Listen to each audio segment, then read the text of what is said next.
Ashama kam jirtan guys nagaa fayyadachaa statistics for business yookiin immoo statistics 2 yookaan immoo departmentiilee biraa keessatti statistics jedhamee kan kennamu koorsii arrawaa estimation fi hypothesis testing qabadee dhufeen jira.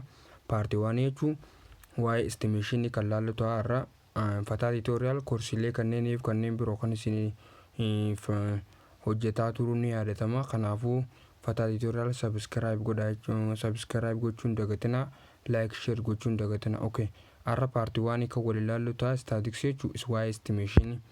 Okay, learning objective ilaalla koorsii kana jechuun kana keessatti chapterii kana jalatti wantoota nuti ilaallu jira jechuudha. Chapterii kana keessatti chapteriin kun baay'ee bal'aadha.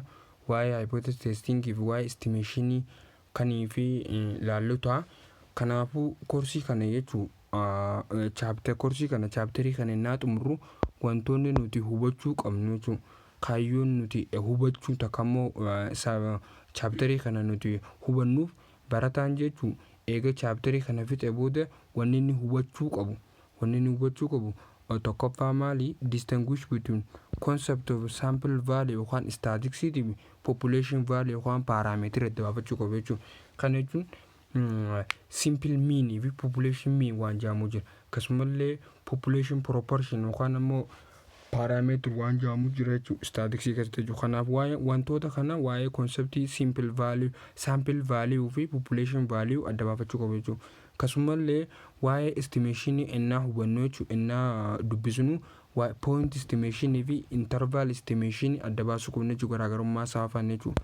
Akkasumallee compute appropriate confidence interval for population means akkasumallee proportion fi interpret illee godhuu qabna jechuudha. Kana jechuun maal confidence interval fayyadamnee population dhaa fi population mean yookaan immoo proportion mean yookaan immoo population mean fi proportion sampling gisee ilaallu jechuudha. Confidence interval akkamitti compute goona kan jedhullee adda baafachuu hubachuu qabna jechuudha. Akkasumallee waa'ee sample size jechuudha. Innaa calculate goonu jechuudha. Cross section sample size guddaa large sample size kan qabu small sample size kan qabu jira jechuudha. Kanallee akkamitti gisee large akkamitti hojjenna gisee small akkamitti hojjenna kan jedhullee adda baafachuu qabna jechuudha. Akkasumallee waa'ee hypothesis bira innaa dhufnu waa'ee null fi alternative hypothesis test procedure adda baafachuu qabna jechuudha. Akkasumallee wanni nuti ilaallu statistical meaning of statistical significance akkasumallee type 1 fi type 2 error about hypothesis illee kan laallu akkasumallee kan armaan gadi ilaalluta akkasumallee hubachuu kan qabnu jechuudha. Egaa chapterii kana fennee booda akkasumallee describe the different type of statistical test when sample are large and small. Gaafa sample testing keenya tokko jechuudha guddaa ta'ee fi xiqqaa ta'e type of statistical test nuti fayyadamnu jira. T test immoo, Z test immoo, F distribution immoo kana inni F test immoo inni chi test immoo jennee kan wantoota testii nuti ilaallu jira qabnu jira jechuudha. Kanaafuu testii akkam fayyadamnaa gaafa sample size keenya guddaa ta'e yookaan xiqqaa ta'e inni kan fi adda baafannu ta'a jechuudha. Chapterii kana booda barataallee maali? Egaa koorsii kana keessatti chapterii kana gama dhumaatti jechuudha wantoota kana maal godhuu qaba? Adda baafachuu qaba jechuudha. Okay. Jalqaba irratti waa itti fufuun dura parameetri jechuun maal jechuudha? Akkasumallee static jechuun maal jechuudha? Garaagarummaa qaba jechuudha. Parametricsii fi statistiksiin garaagarummaa qabu.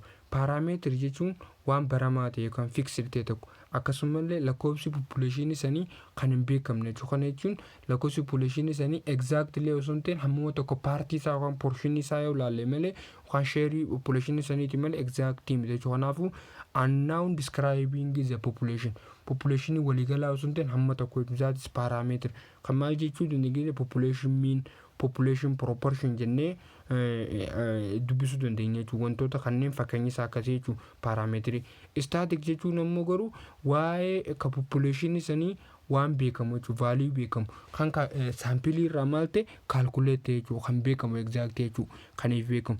Parameetirii immoo garuu fiksidiidha lakkoofsa tokko baramaadha garuu waa'ee waan sanii kaniif exactly lakkaa'amee biraan gaamin jechuu guddaa isaa yookaan porshinii amma isaa tokko jechuu yookaan walakkaa isaa yookaan amma tokko malee guutuu biraan gaamin takka jechuu. Istaatikiin ammoo garuu waan saampiliin isaatillee vaaliin isaatillee kaalkulee godhamee jechuu. Kanaaf fakkeenyi saampil miin akkanillee population sample proportion wanni nuti jennuun maal jechuu zaati istaatik jennaan jechuu. Garaagarummaan proportionii ta'ee akkasumallee istaatikii kanaa jechuu. Okay. Fakkeenyi tokko haa fudhannu mee waa'ee parameetiriitii fi waa'ee istaatikiitti fudhachuu. If you survey 100 student yoo nuti wantoota barattoota kuma dhibba takka irratti kan survey yookaan qorannoo wayii gaggeessinu taate jechuun find their average height kana jechuun akkasumallee barbaadu yookaan barbaadu ta'e maal jechuun averageidhaan jechuun barattoota dhibba takka dheeroomina barattoota dhibba takkaa jechuun dhaabbina barattoota dhibba takkaa kan nuti ilaallu yookaan find goonu yoo ta'e use maal fayyadamna barattoota dhibba takka jechuun 170 seentimeetira to estimate nin ta'e tilmaamna jechuun the average height of all students in the school. Kana maal goona average height of maal jenna average height of all students in the school. Amma asirratti waa'ee amma fakkeenyaaf istaatiksii yoo fayyadamne fakkeenyaaf barattoota meeqan barattoonni amma barattoota dhibba takka. Barattoonni dhibbi takkichaa kana jechuun dhaabbina isaanii yookaan meetirru taate barattoonni tokko averaging jechuun garaagarummaa qaban averaging barattoonni dhibbi tokkichaanu maali jechuun 170 seentimeetira jechuun dhaabbinni isaanii jechuun. Kanaafuu maal jenneeti kan hin tarbine amma 170 kana akka estimation fayyadamuu dandeenya jechuudha. Akka waan average barattoota all student in the school. Kanaafuu barattoota hamma jiru keessaa barattoota dhibba keessaa barattoota jiru keessaa barattoota dhibba tokko irratti jechuudha qorannoo gaggeessanii dhaabbina isaanii safarree jechuudha barattoonni 170 barattoota dhibba keessaa 170 seentimeetira jechuudha dheerinni isaanii barattoota dhibba kanaa. Kanaafuu maal jennee tilmaamuu konkuluutii godhuu dandeenya barattoota iskuula kana keessa jiran averageidhaan dhaabbanni isaanii seentimeetira jechuun 170 jennee estimate godhuu dandeenya jechuun tilmaamuu dandeenya jechuun. Kanaafuu poointii hamma tokko irratti dhaabbannee jechuun guutuu isaa intaayir osoo hin ta'in kaalkuleet goonee saampilii hamma tokko fudhannee saampilii sanirraa jechuun barattoota hamma tokko kilaasii san keessa takka immoo iskuula san keessa jiru madaaluu dandeenya jechuun. Okay. Estimation jechuun maal jechuun waa'ee estimation gaafa estimation jennu maal jechuun. Estimation is the process of determining a likely value for a variable in the survey population based on information collected from the sample.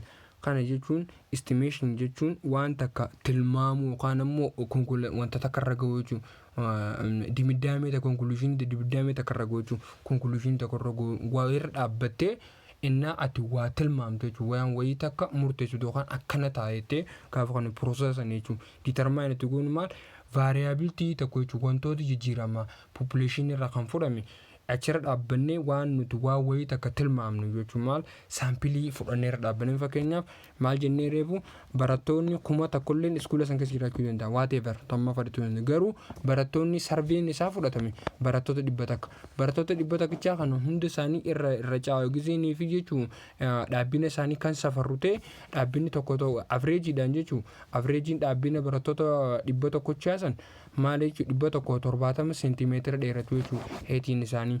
Kanaafuu maal jenna barattoota iskuula kana keessa barattoonni jiru gaafa estimate goonu averageidhaan 170 seentimeetira jennee maal goona estimate goona jechuudha. Estimation bifa kana jechuudha. Estimation is the use of sample static. Maal jenne estimation maaliif fayyadamna jenne sample staticii eenyu population parameterii keessa population parameterii irraa sample staticii baasuudhaaf nu gargaara yookaan immoo use sample static to estimate what population parametry population parametry measure godhuuf takka population parametry tokko calculate godhuuf itti fayyadamne jechuun maal estimation jechuun maal fayyadamne sample static fayyadamne jechuun. Kanaafuu gaafa estimation kun estimation gosa lamaatu jira jechuun. Maal population parametry estimate godhu sample static fayyadamna. That is estimation jennaan. Kanaafuu gaafa estimate kun population parametry tokko point interval fi interval estimator jennee bakka lama adda baasuu dandeenya jechuudha. Estimation point interval and interval estimation jennaan jechuudha. Kana jechuun maal jechuudha? Point estimator jechuun iddoo wayii takka irra dhaabbannee gaafa nuti wooma takka irra pointuma takka irra dhaabbannee estimate goonu jechuudha.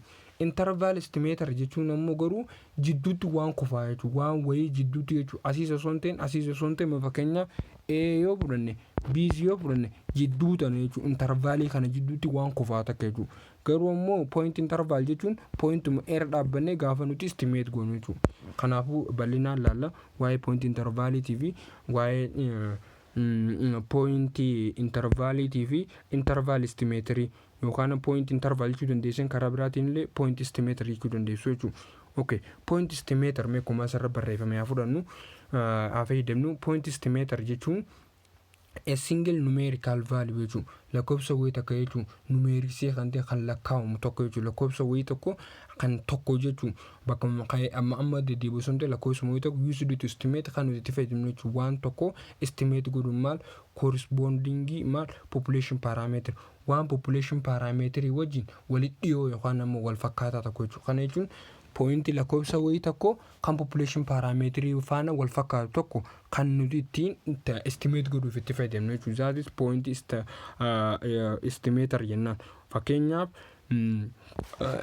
summation of x maal fayyadamuu dandeenya? Population meanidhaaf. Ammallee estimator population standard fayyadamuu dandeenya. Gaafa jechuun estimator population proportion mean fayyadamuu dandeenya. Akkasumallee error jechuun estimator population correlation coefficient fayyadamuu dandeenya. Kanaafuu ammoo wantoonni kun summation of x gizee jennee gaafa akkamii SMP no R no gaafa kan fayyadamna kan jedhu ni ilaalla jechuudha. Kana jechuun point estimator keessa ilaalla.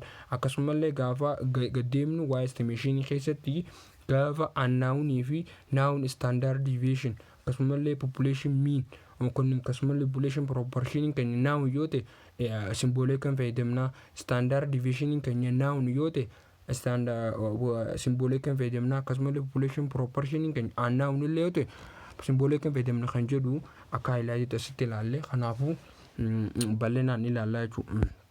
Gaddeemnee fakkeenya wajjin.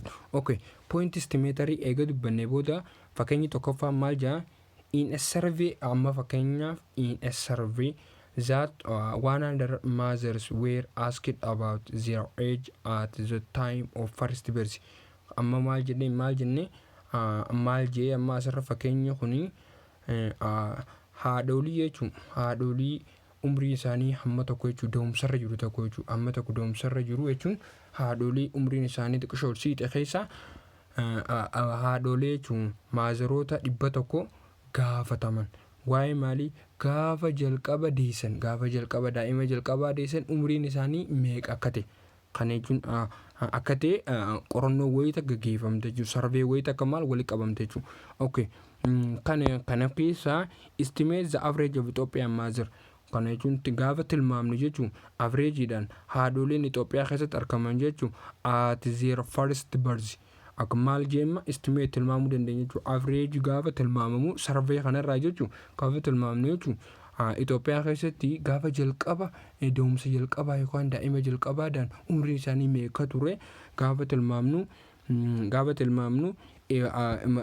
haadholii 100 keessaa who were asked about age at the first birth is 17 years jechuudha. Kana jechuun gaafa gaafataman jechuun barattu haadholii 100 gaafa gaafannu jechuudha. Laalammaas wanni ilaaluu qabnu haadholii meeqa gaafan? Haadholii 100 gaafan.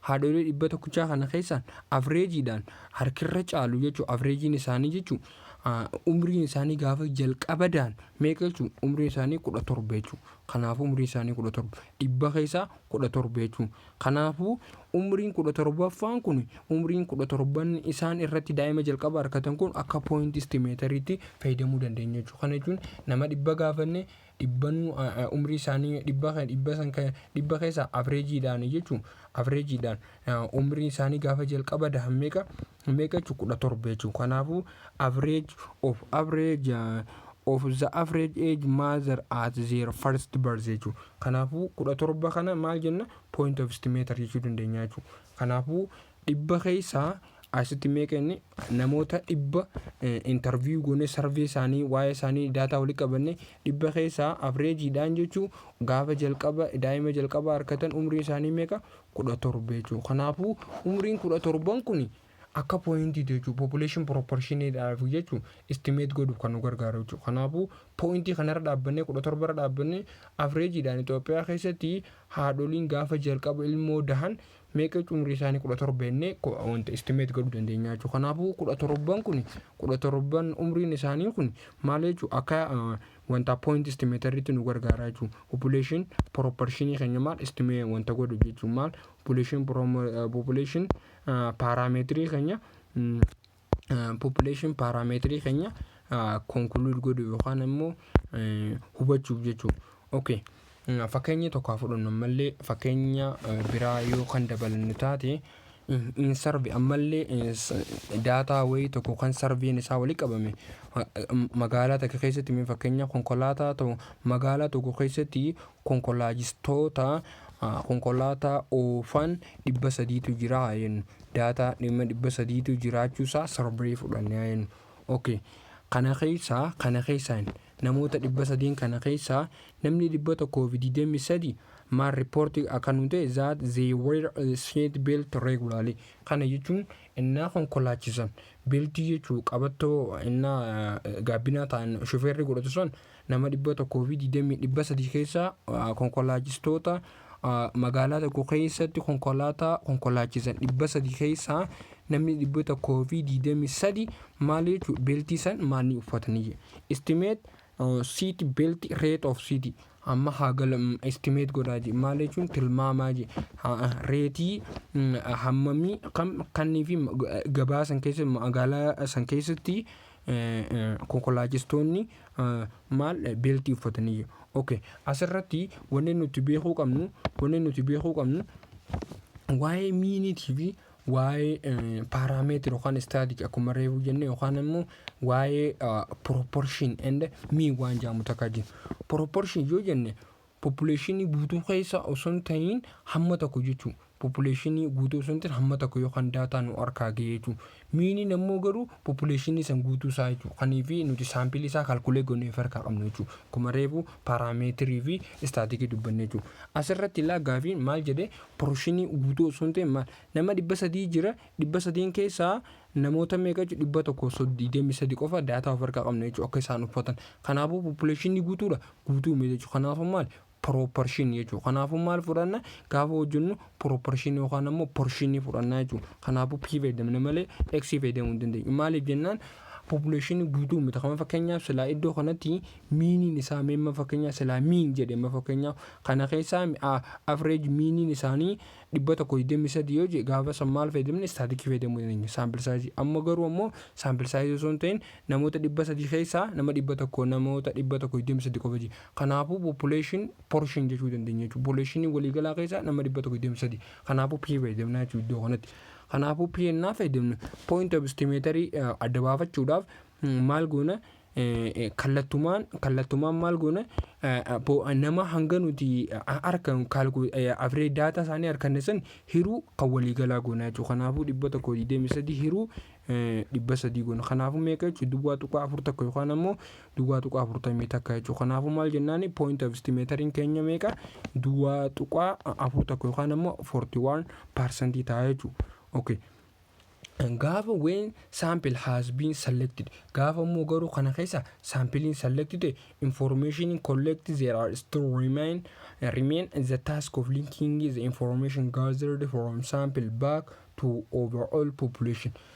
Kana jechuun gaafa sampling jechuun population keessa sampling wayii takka fudhannee nuti sampling san select goone saampiliin san jechuun linkii haa ta'uu danda'u informationii walii qabanne san kan bakka bu'u jechuun maal populationii san amma fakkeenyaaf gaafa hospitaala dheexan gaafa hospitaala dhaqan namni dhiiga isaa innaan marammarsiisuu barbaade quba isaatirraa dhiiga waa xiqqoo fudhatame jechuudha. Dhiigni waa xiqqishoon fudhamu san dhiigni keenya kan qaama guutuu keessa jiru population haa jennuun fakkeenya jechuudha. Guutuu isaa haa jennuun yookaan ammoo paaraameetira jennuun. Garuu ammoo hamma tokko keessaa kan fudhannu taate hamma nuti lilmootti keessaa fuunee ittiin maayikiraaskooppii takka ammoo ittiin madaallu dhiiga isaa san maal jennaani saampil jennaan jechuudha. Saampiliin san maal bakka bu'u dhiigni hammisan dhiiga qaama keenyaa guutuu bakka bu'u jechuudha. Kanaafuu gaafa san maal jechuudha informationa overall populationiti wajjin linkiidha jechuudha. Maal saampiliin jechuudha. Bifa saniin fudhanna jechuudha. Okay. Property of good estimator. Property of good estimator. Kana jechuun point of estimator jennee pointii takka dhaabbannee gaafa nuti waa estimate goonu wooma takka kan qabirra dhaabbannee gaafa nuti wantoota biraa estimate goonu jechuudha. Gaafa san jechuudha good estimator ta'uudhaaf jechuudha wantoota property qaba jechuudha. Kana jechuun unbiased fi minimum variance jechuudha. Kanaafuu point of estimator dhaabbannee gaafa estimation gaggeessinu waa'ee means ta'e yookaan population jechuun gaafa sanii unbiased jechuun kartakkatti maquu jechuudha. Kartakka jallachuu jechuudha. Fakkeenyaaf A fi B yoo jiraate amma asii yoo A jiraate asii yoo B jiraate karaa B'tti jallachuu yookaan ammoo karaa A jallachuu jechuudha. Haqaan osoo hin ta'in haqa malee jechuudha. Unbiased jechuun ammoo haqummaa jechuudha. Kanaafuu sirriitti waan baalaansii ta'e jechuudha. Gaafa estimate gootu waan baalaansii qabu jechuudha. Unbiased jechuun gaafa san jechuun saampil static miinidhaa fi population parameetiriin wal qixa jechuudha. Kanaafuu point of estimator yeroo hunda wanni nuti beekuu qabnu point of estimator population parameter yookaan population proportion yookaan ammoo sample mean yookaan ammoo static meaniin wal qixa jechuudha. Equal jechuudha. Kanaafuu sample static fi population parameteriin maal jechuudha wal qixa jechuudha. Yoo maal good estimator yookaan jennu jechuudha. Eessarratti point of estimator jechuudha. Kana jechuun mean fi medianiin unbiased jechuun population proportionidha fide jechuudha. Kana jechuun sample mean and median is unbiased estimator of what population mean jennaan jechuudha. Kana akkas jechuudha. Minimum variance jechuun gaafa waa nuti tilmaamnu takka ammoo gaafa nuti estimate goonu rakkoo kan hin qabne jechuudha. Kana jechuun kritisii wayii yookaan waan nu mamsiisa yookaan ammoo dogongora waan hin qabne jechuudha. Kanaafuu good estimator jennaan minimum variance qabaachuu qaba jechuudha. Kana jechuun minimum variance yoo ni kan nuti estimate goonu taate jechuudha. Standard error keenya maal good estimator jechuudha. Kanaafuu standard nuti ittiin waan takka estimate goonu maali bareedaa ta'a jechuudha. Karaa biraatiin minimum standard error jechuudha. Kanaafuu erroriin hin jiru jechuudha. Baay'ee gizeessin good estimator jennaan sirriitti kan nuti fudhannu taanaan maal jechuudha good estimator kun maali variansiin isaa gabbu'aa waan ta'eef jechuudha. Okay. Symmetrical distribution mean has minimum standard error jechuudha. Sirriitti maal minimum variance tan akkasumallee distribution skewed yoo ta'e medianiin maali minimum standard error jechuudha. Kanaafuu nuti as beekuu qabnu medianii minimum standard error akkasumallee minimum standard error maal symmetrical distribution akkasumallee an estimator which has minimum standard error is what good estimator jennaan jechuudha. Gabaabsinee wanni nuti asii qabachuu qabnu irra baay'ee statistiksii keessa wanni dhufaa teorii irratti hin xiyyeeffatina. Akkamitti akka hojjetamu yoo isin galu taate qallaalitti hojjechuu dandeessu calculation irratti xiyyeeffadha. Maaliif akka uummata akka dalagu kan konseptummaan isaa akka waliigalaatti isin gallaan yeroo baay'ee teoriin hin dhuftu waan ta'eef. Unbiased jechuun maali jechuudha sample static fi population parameteriin wal qixa yoonni minimum variance jechuun ammoo garuu standard erroriin maal gabbu'aadha jechuudha. Kanaafuu erroriin hin jirtu jechuudha. Exact yookaan ammoo good estimator jechuu dandeenyaan jechuudha. Lamaan kana qabannaan hin gahaa jechuudha. Okay. Reefu maal laalee point estimator ilaale. Point estimator jechuun waan uummata akka dhaabbanne konkoloo kan goonu jechuudha. Result uummata akka harkanne irra dhaabbanne jechuudha. Okay. Interval estimation ammoo garuu yeroo hedduu we only have a sample. Kana jechuun yeroo hedduu saampilii harkanne jechuun population guutuu lakkoofne irra ga'uu hin dandeenyu. Fakkeenya population biyya kanaa yoo ilaallu taate hunda tokko mana deemnee amma tokko haa yaalamu malee kana jechuun nama waan major goonu sun guutuutti irra deemnee godhuudhaaf yeroo sunu fudhata humna keenyaas guutuu fudhata. Kanaafuu yeroo hedduu jechuun maal saampiliin nu harka jira jechuudha. Waan sanii nama amma tokko saampilii jechuudha. akkasumallee don't know entire population kanaafuu maal waa'ee population waliigala sun maal hin beeknu jechuun fakkeenyaaf fudhannee yuunivarsiitii takka keessa barattoonni 10,000 yoo jiraate barattoota 10,000 kan waa'ee daataa isaanii wal qabu baay'ee ulfaata jechuudha. Kana keessa harkirra caalaa jechuun randomly filannee barattoota 500 yookaan nuti fudhannu taate barattoonni 500 kun waa'ee barattoota yuunivarsiitii sanii maal godhuu danda'u estimate godhuu dandeenya isaanirra dhaabbanne jechuudha. Kanaafuu gaafa san jechuun 500 kun maali saampilii keenya jechuudha. Not entire yookaan paaraameetirii yookaan ammoo population miti jechuudha. Kanaafuu maal jennaan saampil. Kanaafuu entire population jechuun barattoota waliigala 10,000 jechuudha.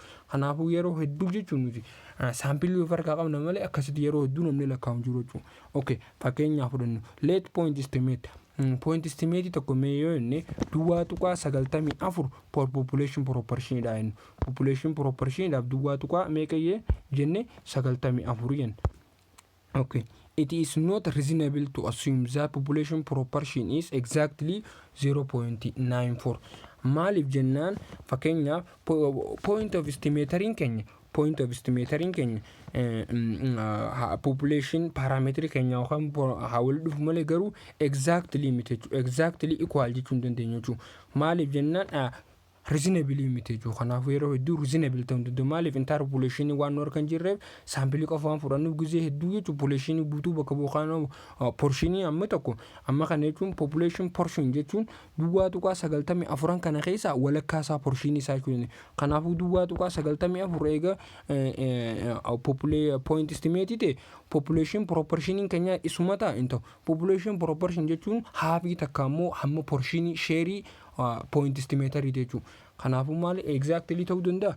Ta'uu hin danda'u. Kanaafuu maal takka irra xiqqaachuu qaba malee yookaan ammoo irra xiqqaachuu qaba malee exact ta'uu hin danda'u jechuudha. Share waan kanaati jechuun irra xiqqaa waan sana hojii wal qixa miti jechuudha.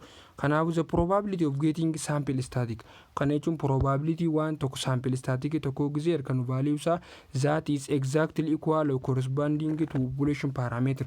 Population parameter wajjin wal qixaa yookaan jennu taate kun ammoo maali kana jechuun usually quite small jechuudha. Baay'ee xiqqaadha jechuudha. Maal jechuun population parameter dhaabe population sample static population parameter keenya yeroo hedduu wal qixa kan jennu taate yeroo gizee hedduu hin argamu jechuudha. Kana jechuun wanni kanaa rare jechuudha. Kanaafuu kun ammallee usually quite small jechuudha. Bira baay'ee xiqqaadha jechuudha. Gizee akka point estimator irra jenne san jechuudha. Kana population parameter dhaabe population sample static keenya yeroo baay'ee walitti dhiyoo qaba malee exactly wal qixa miti. Kanaafuu portion gizee yoon ammoo sample static keenya kanarraa share yookaan portion isaati jechuudha. Kanaafuu yeroo hedduu jechuudha akkasii miti jechuudha. Kanaafuu maaliif barbaachisa sababa kanaan maal exact figure waan nuti yeroo hedduu point of estimator nuun kannineef interval estimation fudhachuun dirqama ta'ee jechuudha. Okay, it is sensible jaalalama akka reefu inni kanarra jechuudha. Maali akkamirra exactly ilaalammoo point of not sensible assume population parameter keenya exactly population proportion keenya exactly population point estimate dha wajji wal qixa yoo jenne that is non-sensible. Kanaafuu sensible ka ta'uu danda'u itti dhiyaatu yoo jenne qofa. Kanaafuu sensible ka ta'u assume duwwaa tuqaa 9 population proportion keenyatti dhiyaataa yoo jenne irra wayya. Maali duwwaa tuqaa 9 kun maali point of estimator dha jechuudha. Asitti kan nu kenname kun jechuudha. Okay, we have point to estimate. Egas booda jechuudha we use any fayyadamna a point of estimate ni fayyadamna to obtain interval estimate. Interval estimate yookaan waan jidduu tanuu kuuf estimate interval taate average isaanii walakkaa tan jirtu jechuun argachuuf itti fayyadamna jechuudha. Ideally mee kun dhugumatu we would like to completely certain maal barbaanna completely certain waan ta'e jechuudha. Waan dhugummaadhaatti dhiyaate jechuudha. That population parameter of interest kana population parameter nuti maal calculate godhuu takkammoo waan isaa san hubachuu barbaannu san include in interval estimation keenya keessa jiru san waa'ee isaa maal godhuu barbaanna maal would like complete certain ta'uu barbaanna jechuudha. Kana jechuun wanni nuti tilmaamnu yookaan ammoo statistiksii fayyadamnee waa'ee sanii san tilmaamnu san hamma danda'ametti wanni nuti barbaannu tilmaamni keenya san likkee kan nuti barbaanna jechuudha. Kun jechuun kana jechuun waan jechuun zaaba ala ganna this is too much ask for jechuudha. Waan bakka hin danda'amu hisaaba ol wanta kaawwuta kamuun jiraam waan hin argantu waan akkasii ta'uu danda'a. Kana jechuun yeroo hedduu dhugaa miti jechuudha. Too much to ask for jechuudha. Hisaaba malee gaafachuu eegamu jechuun waan hin danda'amne akka fidaa jechuudha. Kanaafuu maal ta'a wanni kana yeroo hedduu hin jirtu jechuudha. Maaliif jennaan wanni nuti tilmaamnu san tarii carraan nuti tilmaamuu keenyaa jechuudha. Maal jechuudha we have settled for something less than 100 certainty ta'uu danda'a malee matoo 100% certain ta'uu danda'a. Namely confidence level qabaachuu qabna. Kana jechuun wanni nuti tilmaamnu san 100% illee yoo ta'uu baate intervaalii fayyadamnee maal jechuudha hamma tokko error ni jireenya waan tilmaamnu takka intervaalii fayyadamnee lafa keenyee waan error hin qabu jennee tilmaamnu confidence intervaalidha. Maal jechuudha exact jennee hojjechuu dandeenya jechuudha. 100% garuu wanni nuti point intervaalinis ta'e yookaan ammoo point estimatornis ta'e yookaan interval estimation wanni nuti tilmaamnu san exactly 100% certain ta'uu hin danda'u jechuudha. Okay, amma asirratti wantoota lamaatu boundary yookaan point of estimation keenya keessatti level of confidence keenya akka nuti wanta jennu question lama of harkaa qabna reflect kan godhu jechuudha. Tokkoffaan how wide does bracket have to be? Bracketiin sana hammam takka guddachuu takka ammoo jechuun wanni nuti estimate goonu interest nuti population parameter keessa calculate godhuu barbaannu san hammam takka bal'ata hammam takka walitti dhiyoo yookaan ammoo nama hammam takka fudhanna. Yoo fakkeenyaaf namni 100 achi keessa jiraate waa'ee nama 100 takkichaa kana calculate godhuu yoo barbaanne yoo nama 60 saampilii isaa fudhannee dhamu yoo nama 30 saampilii isaa fudhannee exact irra waa'ee wantoota waa'ee namoota 100 kana irra argachuu dandeenya yookaan dhugummaa isaa kan jiru jechuudha. Kanaafuu hammam takka guddate yookaan hangam takka deemu. Akkasumallee what is our tolerance of error? Gaafa nuti jechuun waa'ee nama 100 kana jechuun waa'ee namoota 100 kana gaafa nuti conclude goonu takka ammoo estimate goonu waa'ee isaanii jechuun errorii nuti jechuun uumuu dandeenyu jiru. Errorii sanirraa hammam takka tolerance goone yookaan ammoo variability isaa kam yookaan ammoo not mistake ammoo hammam takka jechuun carraan nuti dogongora uumuu dhabu hangam takka carraan nuti dogongora uumuu hangam takka maal gizee tilmaamne jechuun tilmaamne se likkii ta'uu dhabu jechuudha. Kanaafuu wantoota lamaan kanarra gaafii nu gaafate jechuudha. Point interval estimating jechuudha. Okay, scientistoonni jechuun usually accept ni fudhatanii percentage jechuun range jechuun waan nuti tilmaamnu san confidence guutuudhaan tilmaamu jechuun mistake kan uumu. Kanaafuu maal jedhanii percentage 95 mistake irraa yookaan ammoo true parameter yookaan ammoo true estimate jechuu dandeenya je population estimator jechuun. Garuu ammoo percentage jaan error uumuu dandeenya hamma fedhallee taatu information illee itti haadhiyaannu hanga fedhallee taatu percentage ol kaasnee haa tilmaamnu malee percentage error uumuu danda'a. Kanaafuu jechuun exact ta'uu danda'u jechuun population parameter fi population point of estimator akkasumallee immoo statistical sample kan jennuun kun jechuun fi population parameterin exact equal ta'uu danda'u jechuudha. Maaliif jennaan percentage error uumuu danda'a. Maaliif exact ta'uu danda'u waan ta'eef. Kanaafuu range nuti ittiin waa calculate goonu percentage 95 jechuudha. Maal kan exactly jechuudha. Okay. Confidence interval true population parameter keenya wajjin jiru jechuudha. Kanaafuu percentage shanan hafte maali jechuudha. Percentage shanan hafte state of result emerging error keessa warra jiru jechuudha. Kanaafuu level of significance kana z kanaafuu formula kana fudhannu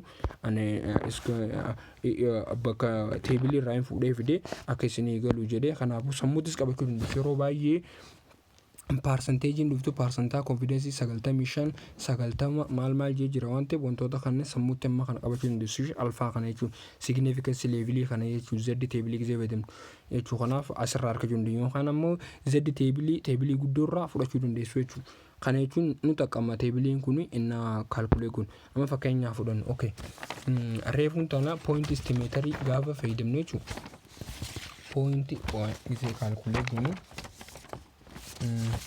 point estimator inna fayyadamnu reefu point estimator inna fayyadamnu percentumo kana maal jenne percentumo kana 41 kanarra dhaabbannee jetti maal goone estimate goone kana jechuun asuma dhaabbannee waa'ee warra beeltii uffatee percentage 40 takka estimate goone jechuun garuu asirratti ammoo garuu estimate percentaan afurtamii tokkoffaa afurtamii tokkochaan keenya kun hammam ta'e exactly kanaafuu errorri way uumamuu danda'a. Kanaafuu maal godhuu qabna confidence level jechuun percentaa 95 itti dabaluu qabna jechuun confidence level yookaan ammoo confidence interval jechuun. Kanaafuu gaafa confidence intervalidhaan estimate goonu jechuun maal goonu jechuun formulichiin hin jijjiirame jechuun guutuutti wanni nuti argannu kun maal jijjiiramuu danda'a jechuun. Okay. maal goone piin keenya walqixa ta'aa meeqa populationii keenyaaf irreen hamma nu harka jiru hiruu waliigalaatti gizee irreen maali proportionii argachuu dandeenya. Proportionii gizee hunda proportioniin exactly to one dha jechuudha. Kanaafuu lakkoofsi guddaa ta'uu danda'u kamiiniti jechuudha. Gizee hunda hamma fadhaa guddatu malee proportionii lakkoofsa duwwaa tuqaa maal jiru malee takka kaa'uun ta'u jechuudha. Kanaafuu yeroo hedduu ibsanii ilaalla jechuudha. Kanaafuu gaafa saampiliin keenya guddate karaa saniitti yaaduu qabna jechuudha. Gaafa sarveen keenya wantoota amma fakkeenyaaf maal jaa population p dhaan dalaguudhaa fi x hin dalaguudhaa x zammiin kanaan dalagu populationiidhaan kanaan hojjechuu garaagarummaan isaanii yeroo baay'ee population jechuun population parameter yookaan ammoo population proportion lakkoofsa hedduu keessa hamma kana jira. Lakkoofsa hedduu keessa hamma kana jira. Kanaafuu lakkoofsa hamma kana jiru san hiruu lakkoofsa waliigalaa saniif goonuu jechuudha. Kanaafuu akkasitti 40 takka duwwaa tuqaa 40 kana 40% dhufu. Confidence intervaliin keenya 95 yoo ta'e confidence intervaliin keenya alfaan meeqanne takka irrisuu confidence intervaliti yeroo mareechu akkasi ilaaluu qabna jechuudha. Kanaafuu meeqa jechuudha. Kanaafuu z table fayyadamuudhaaf maal goone jechuudha. Duwwaa tuqaa duwwaa 5 dhufaa jechuudha. Maali jechuudha alfaan keenya jechuudha. Alfaan keenya maaliif jennaan duwwaa tuqaa 95 takka irrisuu duwwaa tuqaa 95ti. 95 kana gizeenii fi dhibbaaf irra duwwaa tuqaa 95 dhufaami. Kanaafuu walqixa wanni nuti argannu duwwaa tuqaa duwwaa 5 jechuudha. Kanaafuu wanni nuti goonu kallattumaan point of symmetry keenyatti gizee fayyadamnu proportion keenya walqixa taa'een asirratti proportion sun ta'in piin keenya population proportion equal plus or minus ZA over 2 ZA over 2 kana sana alphabetically firree kana jechuun yookaan ammoo Z table fayyadamuu dandeenya. Z table irra dheetanii ZA over 2 yookaan ammoo meeqa jechuudha duwwaa tuqaa 95 jennee duwwaa tuqaa 95 kan hiruu lamaa godha duwwaa tuqaa duwwaa 25 jechuudha. Duwwaa tuqaa duwwaa 25 san Z table bira dheetanii argachuu dandeessa. Meeqa argattu takka tuqaa 96. Anammoo garuu kan calculate kan screenshot goonee sirra galchine kanarraa gizee hubannu. Kanaafuu takka gizee irraa hir'isnu jechuudha. Takka hir'isuu duwwaa tuqaa 95 meeqa nu dhufe jechuudha duwwaa tuqaa duwwaa 5 yookaan ammoo duwwaa tuqaa duwwaa 5 keenya kana meeqa jechuudha confidence significance levelin alfaara takka tuqaa 9 jechuudha. Asii fudhachuu dandeessu versan hirtanii asii fudhachuu dandeessu jechuudha. Kanaafuu meeqa piin keenya meeqa isa kana jechuudha. Kanaafuu duwwaa tuqaa 4 takka plus or minus takka tuqaa 9 kana jechuudha exactly fudhachuu dandeessu yoo isiniin kannamu yeroo baay'ee jechuudha. Kanaafuu isin fudhachuu dandeessu waan ammoo salphatti hojjechuu dandeessan asirraa ol baafattanii amma fakkeenya p keenya kan namnaan population waliigala inni jiran qallaali piin keenya meeqa duwwaa tuqaa 4 takka. Kanaafuu takka irrisuu duwwaa tuqaa 4 takka walqixa ta'a p ta'uu danda'a q ta'uu danda'a jechuudha. Kanaafuu maal goone qwiin formulaan isaa takka irrisuu p jechuudha. Kanaafuu takka irrisuu p. Kanaafuu piin keenya meeqa duwwaa tuqaa 4 takka. Wanni irraa hafe jechuudha takkarraa maal jechuudha qwii ta'a jechuudha. Eega sanbooda eega qwii goone eega qwii arkanne sanbooda kallattumaan maali inni firree under radical jalaa baasna jechuudha. Wanni nuti arkannu meeqa duwwaa tuqaa duwwaa 35 yoo itti idaane kan yoo irraa hir'isne immoo duwwaa tuqaa 47 yookaan ammoo wal jijjiiramuu danda'a laaluu dandeessu jechuudha. Kanaafuu bifa qallaalii ta'een bifa seen hojjechuu dandeessu jechuudha. Kanaafuu asirratti under radical gootu under radical jettanii piin keenya meeqa jechuudha duwwaa tuqaa 4 takka baay'isuu jettan takka irrisuu duwwaa tuqaa 4 takka hiruu jettanii 300 gootu. Wanni isin argattan as kaayyattu jechuudha. Waan isin argattan as kaayyattu. Eega waan argattan san as kaayyattan waan akka argattan san ida'uu jettu baay'isuu jettu takka tuqaa 9 waan kana asitti harkatan kan baay'istan jechuudha. Takka tuqaa sagal ja'aatiin baay'istan. Eegas immoo garuu p keenyaa hojii takka walitti daballa yoo si'a tokko walitti daballa si'a tokko maal goona walirraa hir'isna jechuudha. Gizee walitti daballee birraa sun hedduu kana nu dhufa jechuudha. Kanaafuu duwwaa tuqaa 3 5 hanga duwwaa tuqaa meeqaan nu dhufe jechuudha. Duwwaa tuqaa 3 5 hanga duwwaa tuqaa 4 7 nu dhufe jechuudha. Intervaalii gidduu kana nu dhufe jechuudha. Kanaafuu kam jennee interpret goonu we have 95% confidence percentage 95 qabna. That true population true proportion of driver warra konkolaachistoota san keessa hammi tokko jechuun dhugaadha jechuudha. Driverii wear kan godhan kan uffatan seat beltii jechuun qabattoo jechuun ittiin socho'an uffatan san keessa hammam takka jechuun dhugaadhaan kan uffatan parsantaa 35 hamma parsantaa 47 maal jechuun shofeeronni kuni maal qabattoonni uffatanii inni maal interpret goona jechuun what does mean gizeenii fi interpret goona jechuun. Kanaafuu bifasanii maal hubachuu dandeessu jechuudha. Okay. Kan karaa biraatiin parsantaa 95 confidence interval kana jechuun teelaas maal nu himuu danda'a if we take random sample yoo ni fi jechuun namoota 300 san keessaa waan 100 keessaa kan fi fudhannu ta'an parsantaa 95 isaan bira for each tokko isaaniitti parsantaa 95 likely that 95 of them namoonni 95 jechuun contain true population proportion ta'uu danda'u jechuudha. Kana jechuun 100 keessaa osoo hin teellaa 100 keessaa osoo hin teen 95 true population proportion kan tilmaamaan jechuun bira goonde bakka garuu parsantaan 5 maali eerri ta'uu danda'a jechuudha. Kana eerri ta'uu danda'a. Okay. Kanarra dhaabbannee fakkeenya kanarra dhaabbannee mee waa'ee maazarii namoota maazaroota 100 san keessaa kaniif daa'ima dahan umrii isaanii 17 waa'ee isaanii san confidence intervalii fayyadamaadhaati hammam takka dhugaadha umrii 17 sanitti da'uun isaanii kan jedhu gizee kaalkulee godhaa fakkeenya kana jechuudha. Kanaafuu fakkeenya godhaa qallaaliidha kuni. Wanta godhu nu sin dhibu kaalkulee godhu nu sin dhibu fakkeenya akkuma armoolii daleena kana fudhatanii sin dhibu jechuun piin keenya meeqa ol qixa ta'a achuma walitti meeqa jedhe point of estimaterii 17 jedhe. Kanaafuu namoota 100 gaafatan keessaa umrii average-dhaan 17 jedhe. Kanaafuu akkasitti daleedanii argachuu dandeessu jechuudha kana jechuudha. Average isaa lakkoofsa waliigala population proportion-dha. Kanaafuu lakkoofsi guddaa lakkoofsa 17 hiruu gootanii 100 takka yookaan ammoo point of estimaterii fudhatanii point of estimaterii population proportion hojii fakkeessanii population waliigalaa jechuun tiifee gizee hirtan maal gootu ni argattu jechuudha. Kana jechuun karaa biraatiin population proportion walkeessa ta'a 17 hiruu 100 takka gizee goone meeqa jechuudha duwwaa takka 7 zaatis p argatan jechuudha. Kana jechuun p argatan jechuun n meeqa jechuudha 100 jechuudha. N jechuun namoota 100 keessa average-dhaan average-dhaan meeqa jechuudha 100 jechuudha. Kana population proportion bifa saniin akkuma as daleena kana dalaguu dandeessu jechuudha. Okay. Fakkeenya fudhatanii dalaguu dandeessu jechuudha. Baay'ee isinii galuu danda'a akkuma hojjetaa deemu. Okay. Estimation kun gaafa estimate goonu for single population mean dhaabe for single proportion mean waan jennu jira jechuudha. Kanaaf amma kan nuti ilaallu single proportion single population mean large sample size dhaan jechuudha. Kana jechuun n keenya greater than or equal to 30 ol warra ta'e jechuudha. Kana gizee sana akkamitti estimate goonu kan jechuudha.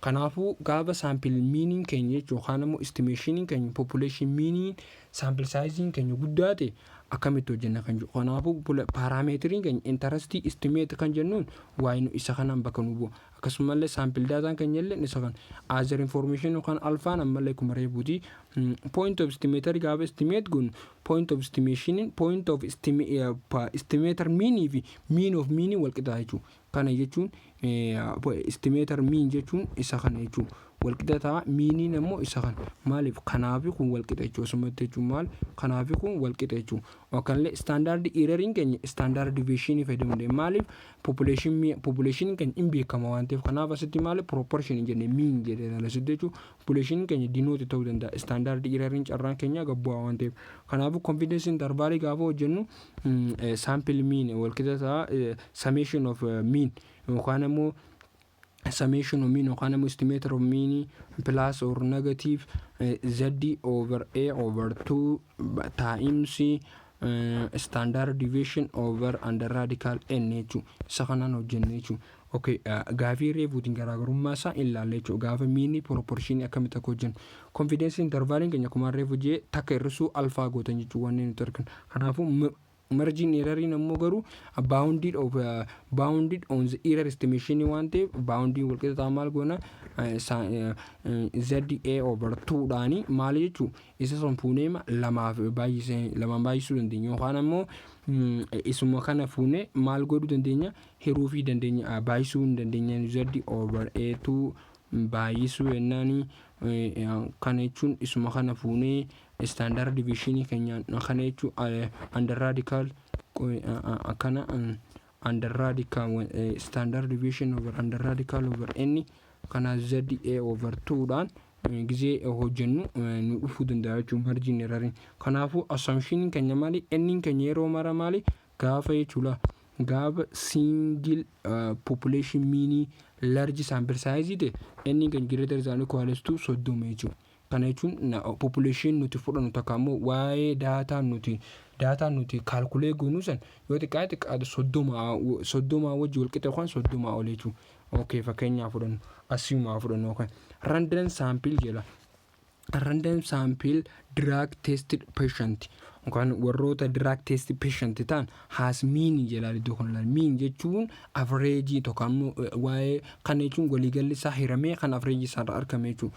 Kanaafuu mean survival time isaanii 46.9 muunziidha jijjii 46.9 yookaan ammoo ji'a 47 kan siqu dhaaji. Okay, standard deviation population akkasumallee erroring keenya jechuun standard erroring keenya percent 43.3. Confidence nuti waan jenne kanarratti qabnu to confidence intervalin keenya immoo gor population mean keenya population mean jechaa jirra. Meeqa jechuun 95% dha. Kanaafuu meeqan kanaan daleena x baarii kanaan daleena jechuudha. Kanaafuu kana jechuun asirra wanni nuti ilaallu drug sample size keenya meeqa namoota 100 kanaafuu exact 30 wal qixa yookaan 30 olii miti.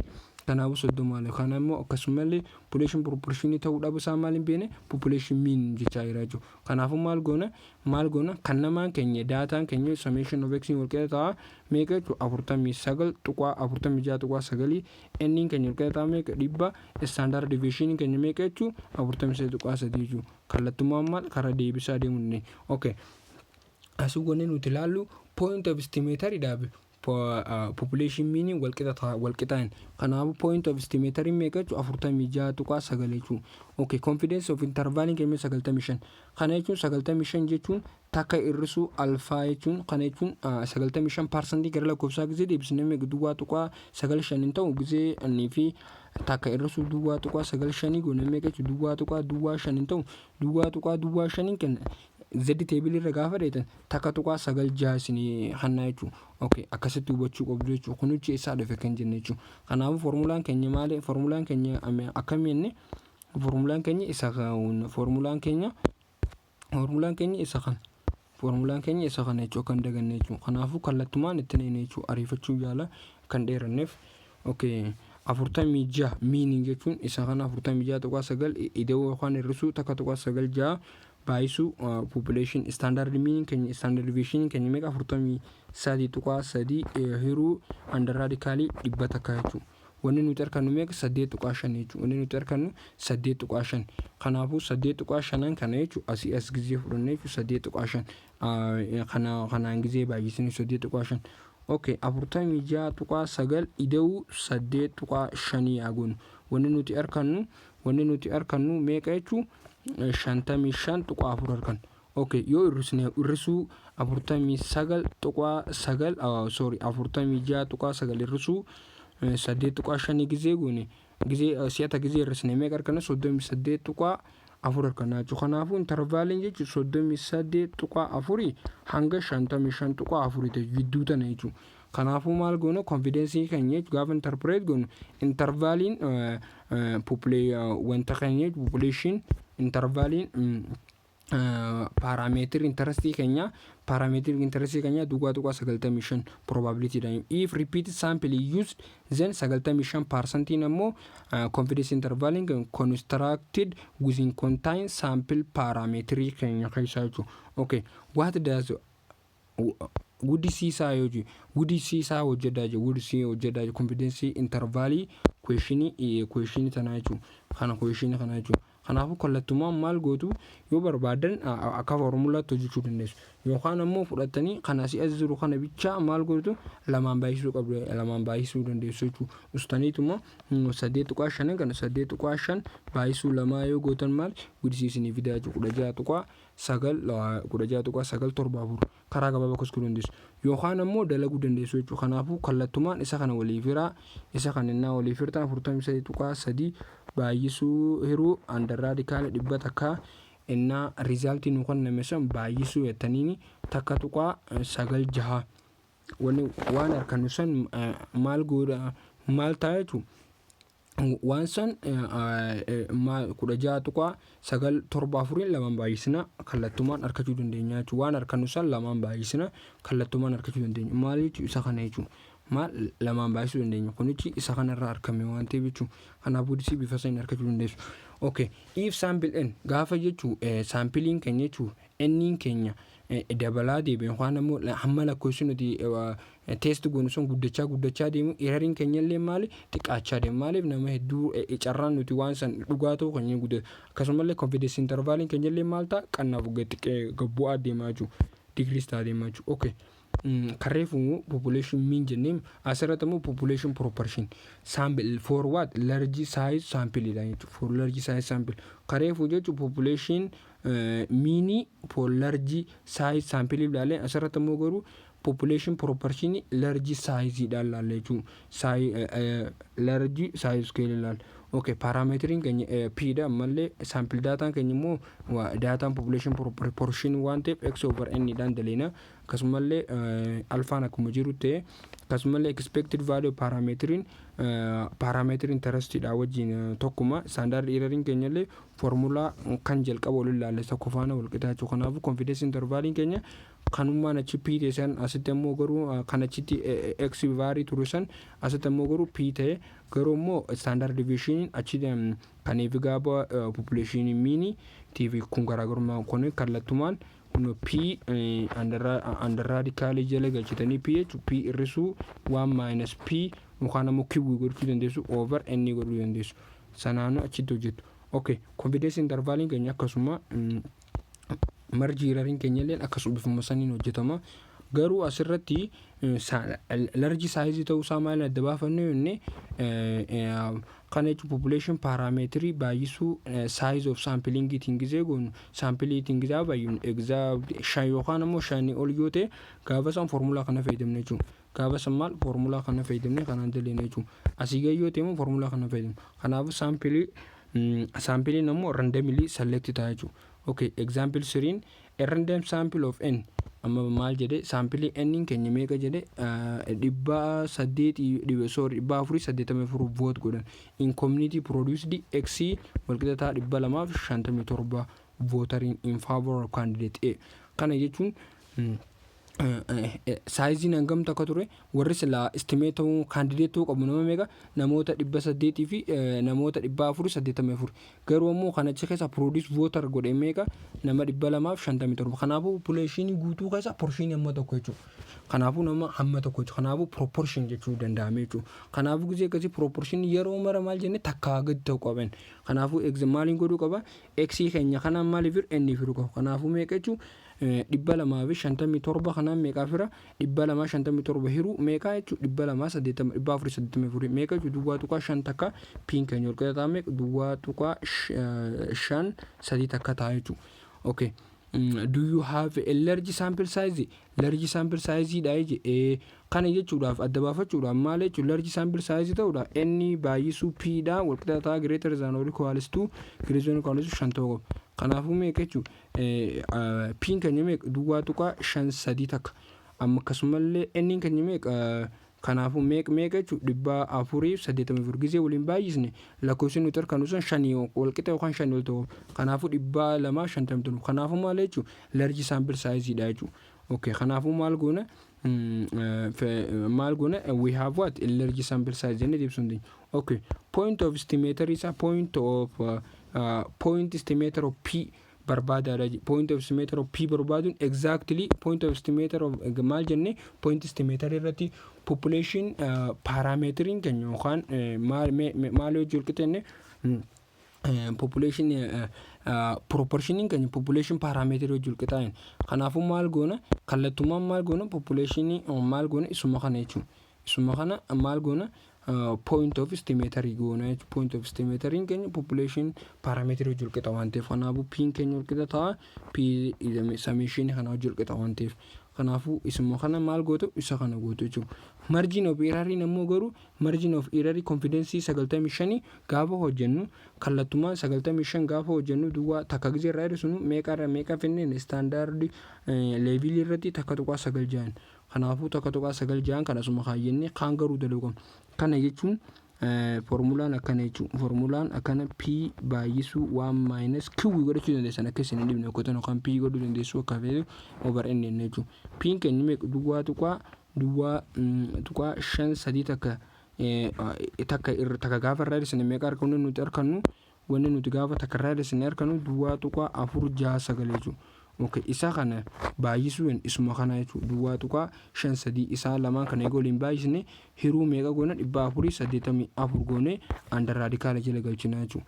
Under radical jala galchina jechuudha. Waan arkanne san meeqaan baay'isna takka tuqaa 9 jaan baay'isna. Wanni nuti argannu meeqa jechuudha duwwaa 4 ta'a jechuudha. 4 ta'a jechuudha. Okay. Gaafa confidence interval keenya malee maal jedhee gaafuma kana jechuudha. Asitti confidence interval keenya 95 jennee gaafa confidence interval keenya 90 ta'uu jira. Kanaafuu gaafa san jechuudha z over a2 kun ni jijjiirama. Gaafa san meeqatti jijjiirama? Alfaan keenya meeqa jijjiirama? Alfaan p keenya wal qixa ta'a duwwaa tuqaa exactly kun akkuma jiru jechuudha. Kun akkuma jiru ta'e kana akkuma jiru ta'e garuu qabaga kana qofa jijjiirama yookaan immoo isa kana qofa jijjiirama jechuudha. Kana jechuun alfaan keenya 1 alpha minus 1 goonami. Kanaafuu maal ta'a duwwaa takka hir'isuu duwwaa tuqaa 9 meeqa ta'a duwwaa tuqaa takka ta'a jechuudha. Kanaafuu duwwaa tuqaa takka interval isaa yoo laalle interval level isaa yoo laalle kun dhumne gaafa laallu duwwaa tuqaa takka jechuun meeqa takka tuqaa 6 jechuudha. Duwwaa tuqaa takka meeqa takka tuqaa 6 jechuudha. Okay, kanaafuu kallattiin meeqa ta'a takka tuqaa 6 nu ta'a jechuudha. Gaafa san takka tuqaa 6 nu ta'a. Kanaafuu waan asitti argannu san baay'isuu yennaan takka tuqaa 6 takka tuqaa 6 jechuudha. Waan argannee masitti waan asitti argamu san takka tuqaa 6 goone jechuudha. Asii asitti hin dabalu hir'isuu yookaan ida'uu ittiin goone. Kanaafuu waan argannu san maal goona lafa maal goone jechuudha. Ida'uu yookaan hir'isuu goone eegas booda maal goona asitti lafa kaayyannaa jechuudha. Kanaafuu gaafa san duwwaa tuqaa 4 9 4 hanga duwwaa tuqaa 5 6 8 nu dhufuu danda'a jechuudha. Kanaafuu intervaala jidduu tanatti hafaa jechuudha. Kallattumaan jechuudha. Silaa karaa fuula duraatti wantoota calculation wal qabatu taabileetii fayyadamnee barreessinee isin garsiisuu yaalla. Ammaaf immoo yaannummaan isiniif haa galu.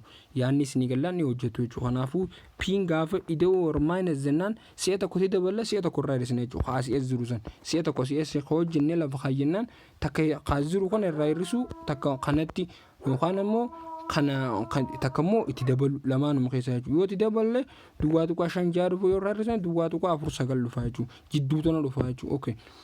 Confidence interval keenya gad xiqqaachuun isaa ammallee maal standard significance level keenya maal jechuudha hin jijjiiraa jechuudha. Okay. Confidence interval question number 3 kan wedsi isaa hojjedha yoo jedhe kallattumaa waan asitti arganne kana jechuudha lamaan baay'isne jechuudha. Kana jechuun waan kaasitti arganne kana jechuudha. Isa kana maal goona baay'isuu lamaa goona wedsi yenu jennaan kallattumaa maal goona lamaan gisee baay'isne duwwaa tuqaa 7 4 dhufu yookaan immoo formula kanarra fayyadamne dhaabbatanii hojjetanii argachuu dandeessan jechuudha. Interpret gaafa goonu question number 3 irra dhaabbanne jechuudha.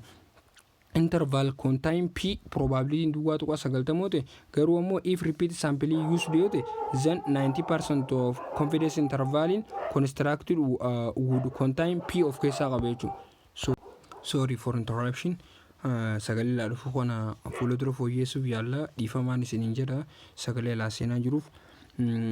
If ending jechuun gaafa saampiiliin keenya inni saampil saayiziin kan jechuun increase taasimu widisiin confidence intervalii keenya akkasumallee maal ta'a yookaan immoo margin error maal ta'ee jedhee nu gaafate gaafa hunduu jechuun gaafa saampil saayiziin dabalaa deemu population proportion irratti population mean irrattis confidence intervalii keenya gabboo akkasumallee margin error illee maal ta'a degrees ta'a deemaa jechuudha. Okay, amma asitti kan nuti ilaallu waa'ee large sample size keessatti difference to proportion to population ilaalle jechuudha. Fi difference kan nu gaafataati question keessatti exactly gaafi kana kan qabachuu dandeessu ishee parameter interesting parameter 1 irrisu parameter 2 sampling akkasuma kan nam sample 1 if sample 2 point of estimator in amalle point of estimator in takka irrisu exact 2 yookaan immoo estimator 1 irrisu estimator 2 ti expected value leen akkasuma standard error leen akkasuma jechuudha.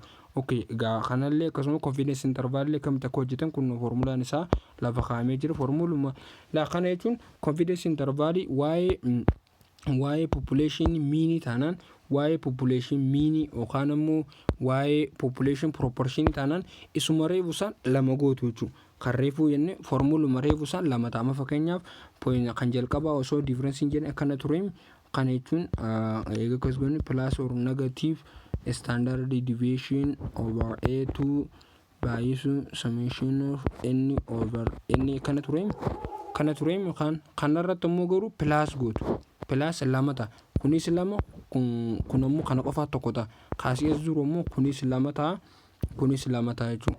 Kanaafuu maal bifuma saniin qabattu jechuudha salphate jechuudha. Kana jechuun n1 if n2 leen greater than or equal to 30 jechuudha. Large size jennaan sample size independently sample random godhuu dandeenya. Akkasumallee gaafa immoo godhu population proportionities isuma sana jechuudha. Kana jechuun population proportion akkuma population mean itti wajjin wal fakkaata jechuudha. Lamuma ta'a jechuudha. Gaafa difference ma fakkeenyaaf fudhannu fakkeenya irra baay'ee isinii galuu danda'a. Formulaan confidence interval isuma kana jechuudha akkuma kaanii jechuudha. Okay, kana jechuun large size isaa maal jennee reebuun tana n times p greater than or equal to 5 jennee kana jechuun n1 fi p1 taasite jechuudha. Kanaafuu bifuma sanii ilaaltu jechuudha. Akkasumallee saampiiliin randomly selected independent idhaasammallee jechuudha. Okay, laalama fakkeenyaaf gaafiin amma waa'ee differenceetiin garaagarummaa qabaachuusaa asumattuu question keessatti adda baafachuu dandeenya. Maal jedhee 200 patients suffering from certain disease were randomly divided into two equal group jala kun. Kana jechuun namoonni lama jechuun waa'ee dhibee wayii takka maal iddoo lamatti qoodamanii baay'ee rakkachaa jiru takka immoo dhukkubsataa jiru je. Of the first group gareen jalqabaadha who receive standard treatment jechuun qoricha takka immoo standard akkaataa ittiin haakiman jechuun namoota wallaanan standard taate fudhatanii sanii wallaanamanii namoonni 78 guyyaa 3 keessatti dhibee sanirraa maal wayyaawanii jiranii gruppii takka jala gruppii maal jenne waa asitti maal jaa gaafichi waa'ee difference jechuun laalama maal jedhe gaafii waa'ee difference la difference between two population jechuun kanaaf ifa sanii gochuu qabdu gruppii 1 fi gruppii 2 yookaan gruppii kan another handis karaa biraatiin maal je namoota 100 san keessa je akkasuma ammoo namni 90 jedhe new treatment idhaan meetodii tooftaa haaraa juraa san osoo hin tooftaa biraatiin namni 90 maal guyyaa 3 keessatti wallaanamanii wayyaawanii jiranii maal je namoota gruppii lamaa jiran gruppii A gruppii B kana jechuun as keessaa nama 100 takkaa jira asitti nama 100 takkaa jira kana keessa standard treatment nama 78 guyyaa 3 fayyi B keessaa ammoo garuu guyyaa 3 keessa nama 90tu fayyi jechuudha namni 10 hin fayyin achirratti namni wayyaa jechuudha. Kana jechuun amma maal nu gaafate physician tokko wish ni waa to estimate tilmaamu jechuudha true difference jechuun garaagarummaa proportionii recover taate guyyaa 3 keessatti true confidence interval lamaan keessaa kamtu gaarii kan jedhu adda baafachuu barbaadee je. Kanaafuu waa'ee difference lamaanii qorachuudhaan maal godhuu qabna point of estimate difference population proportion ta'uusaa maaliin beektu beektaa kana jechuun population guutuu keessa hamma tokko jedha. Kanaafuu maal jedhee sitti la standard treatment meeqa jedhe nama 100 keessaa nama 78 jedhe. Kana jechuun lakkoofsi kana bifa kanaan akkasiin qabnaan gisee hundi p dha jechuudha. X sun jechuun hamma keessa hamma jedhe portion jechuun guutuu keessa hamma kana jechuudha. kanaafuu population proportion ta'uu sibit yoo ammoo population mean ta'e inni wasa population mean ijee isinitti himuu danda'a jechuudha. Kanaafuu sample ta'aan ta'u jechuudha. Kanaafuu maal goona kan P1 P2 adda baasu kun kanaafuu P1 dhaabis qobattu jechuudha kun population portionii kan okay walqixxaa meeqa jechuudha namoota 78 hiruu meeqa 100 kan kanaafuu meeqa duwwaa tuqaa 78 jechuudha. P1 P2 keenya malee nama meeqa 90 jedhe 90 hiruu 100 kan jechuudha. Kanaafuu meeqa duwwaa tuqaa 9 nu dhufa jechuudha. Kanaafuu isaan lamaan kan walirraa hir'isan meeqa nu dhufa duwwaa tuqaa duwwaa 2 nu dhufa jechuudha. Okay kan harkanne jechuudha kunnoo kan harkanne as kaayyen yookaan ammoo akkasumas as kaan. Kanaafuu confidence intervalin 95 jechuun takka tuqaa 96 akka reefu standard significance level irraa harkannetti jechuudha. Kana amma eega population proportion ta'e formulaan keenya jechuudha kan inni standard deviation kan ittiin hojjennu maal ta'a jechuudha P1 irrisuu kana jechuun P1 irrisuu P1 irrisuu P2 godhuu dandeenya yookaan ammoo isuma kana jechuun irrisuu takkaa godhuu dandeenya jechuudha. Kana jechuun P1 irrisuu akkasumas waan duraa buusun waan irrisuu P1 akka hiruu n jechuu dandeenya. Ida'uu namallee waan irrisuu P2 hiruu n godhuu dandeenya. Isaan lamaan kana irratti under radical goone jechuudha. Under radical godhuu dandeenya jechuudha. Kunis asitti meeqa jechuudha takka baay'isuu goota asitti ammoo baay'isuu P1 godhuu dandeessa. Asitti ammallee baay'isuu P2 godhuu dandeessa waan harkatti irraa jechuudha. Kana jechuun asitti wanni nuti argannu meeqa jechuudha kan jalqabaa jechuudha duwwaa tuqaa 78 maal takkarraa gisee irri baay'isuu duwwaa tuqaa 2 kanaafuu asitti arganne jechuudha. Okay idoo yookaan irrisuu goone isa kana goone isa kan lamaan walirraa irrisa kana nu dhufe jechuudha. Kan eega nu dhufe booda wanni nuti argannu duwwaa tuqaa negatiiva duwwaa tuqaa 2 akkasumallee negatiiva duwwaa tuqaa 2 ta'a jechuudha. Kana jechuun gizeetti daballu isa kana ta'a gisee irraa irrisanu isa kana ta'a jechuudha. Okay we have 95% sure difference between negative 0.22 and negative 0.02 jechuudha.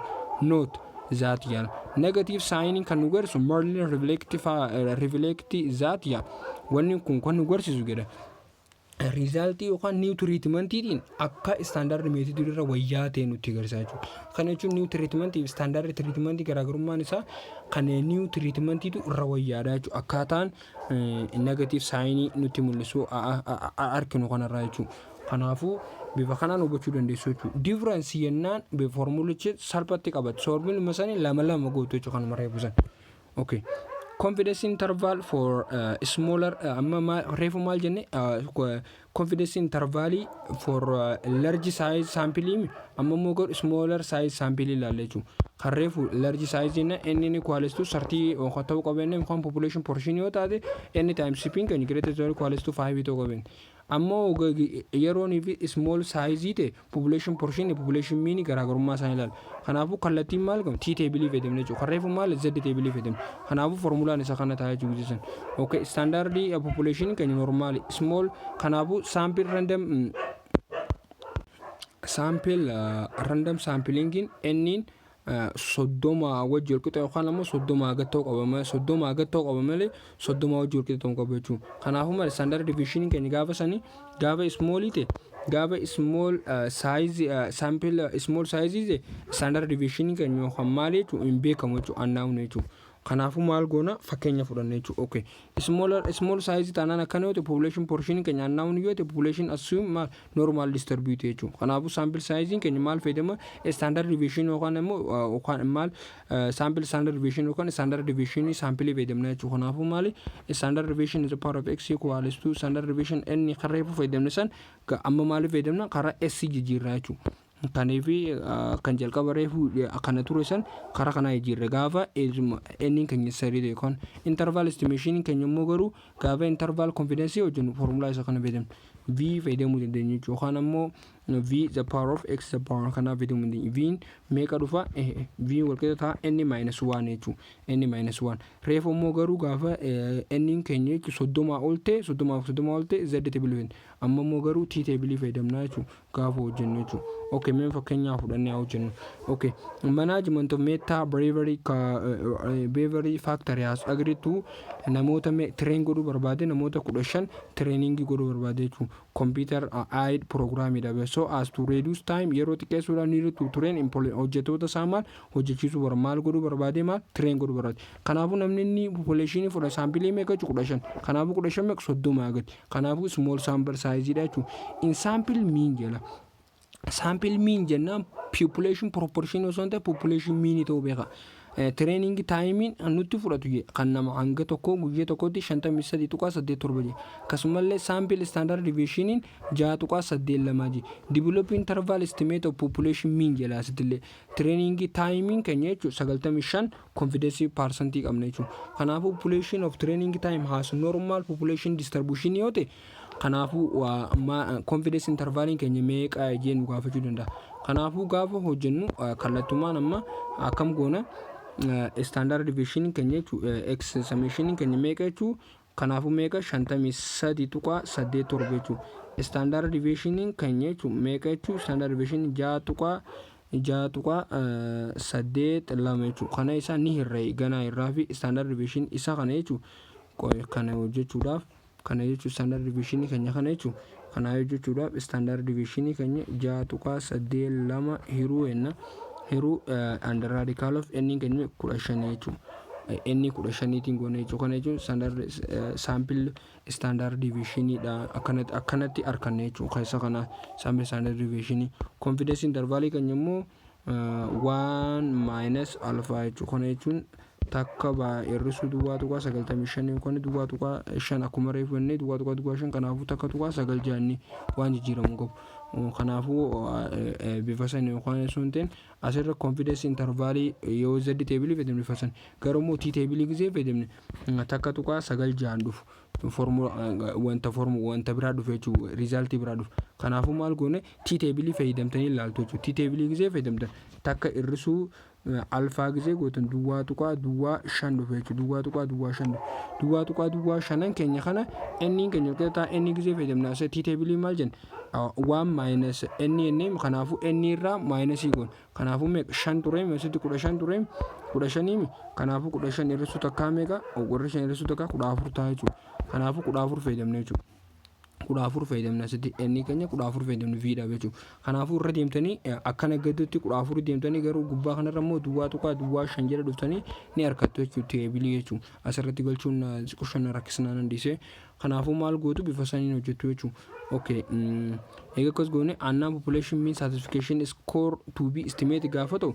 standard deviation keenya kun noqon sample standard deviation takka tuqaa 7 jaaduf gisee waliif irra jechuudha okay eegas booda confidence interval keenya immoo isa kana jechuudha confidence interval kallattiin kan wanni nuti argannu lama tuqaa takka 4 arganne jechuudha t table irra kanaafuu gisi takka dabala gisi takka maal irraa hir'isne jechuudha gisi takka gisi dabala gisi takka gisi irraa hir'isne meeqa nu dhufa 39.5 idoo kan hir'isu 3.7 jaagise 50 yoo ti daballe 57 ta'a yoo irraa hir'isne immoo 50 ta'a kanaafuu maali 50 eega kana goone booda maal jennee interpret goone 95% confidence interval estimate of population mean training timing keenya jidduu meeqa jechuudha guyyoota 50 guyyaa 50 tuqaa takka hamma 57 tuqaa jaa yookaan ammoo guyyaa 50 takka yookaan ammoo guyyaa kan 58 jidduu kan amman takka fudhachuu danda'a jechuudha okay garuu asirratti two population proportion two difference yoo kan gaafate taate small size dhaan akkuma reefutti formula kana fayyadamuu dandeenya jechuudha okay kanaafuu gaafa jechuudha between two population difference yoo kan jeetu taate statistics wanti jechuudha normal distributed ta'uu qaba assumption small size ta'uu qaba sampling keenya randomly selected sample independent variance ammallee common variance faana wal qixa jechuudha okay yeroo ta'an hypothesis test dhaan walitti deebina waa'ee hypothesis test baay'ee dheerata kunuu baay'ee dheerate amma danda'ametti viidiyoo tokko lamaan hojjedhee xumuruu yaala yooni irra kan viidiyoon dheeratu taatellee akkuma irra deebinee hubachumaa fi fataa tutorial subscribe godha kanarraa sumara raawwanna yeroo ta'anu akkan dheeranneef hypothesis testing part 2 dhaan walitti deebinaa jechuun gasutti waan isin gallee jiraate gaafilee hypothesis testing ennaan xumure booda akkasumallee waa'ee estimation kan isin hojjedhu ta'a walitti qabee gaafii amma 20 takka walitti qabnee kan waliin hojjennu ta'a amma highlight ummaan isiniif haa galu dhugaadha caan ture akkaataa isinii galuu dhabuu danda'a garuu yaannummaan isaa isinii gallaan amma tokko isinii qormaata irratti isinii hojjetamuuf salphata jedhee yaada. Kanaafuu gaafii innaa hojjetaa deemtan isinii gala waan ta'eef kanaaf gaafii hojjedha baay'isaadha. Staatiksii irratti gaafii hojjettan gaafii isinii galuu danda'a waan ta'eef anilleen kana gama dhumaa irratti gaafa chaaptarii kana kan waliin fennu ta'e gaafiilee amma tokko isiniif qabadeen dhufa. Paartii itti aanu keessatti har'aaf kanumaan jedha. Waan isin dhibee yoo jiraate koomentii jalatti barreessaa yookaan karaa teelegiraam fataa tiitooriyaaliin nu barreessuu dandeessu. Kanarraa kanumaan raawwanna nagaatti.